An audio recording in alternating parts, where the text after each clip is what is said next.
My name is Lila Cox, and I am researching a historical approach to motherhood alcoholism. I'm a senior at UNT, and so I'm starting to look forward into what I want to do after college. And so one thing I've considered is going to grad school to get my PhD in history. Recently I spoke to one of my mom's friends who has a PhD in history and works in publishing. And in this conversation she mentioned a conference for the Western Social Sciences Association.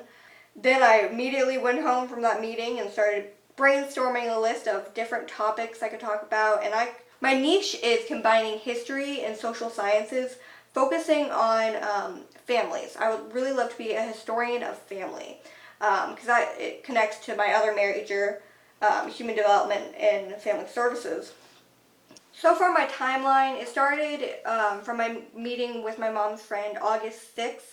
From there, I immediately started getting ideas together, and then within a few days, I had picked an idea and landed on focusing on wine mom culture and the historical approach to that.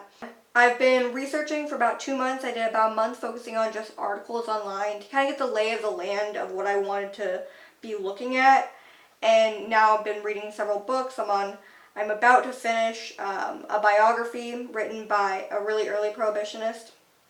And then after that, I have to complete my outline. I started on that this morning.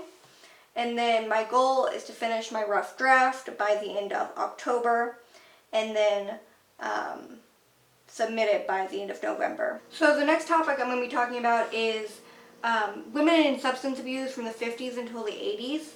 A good example of this is the Virginia Slims, which is tobacco. It's Virginia Slims cigarettes. And there's the phrase, "You've come a long way, baby."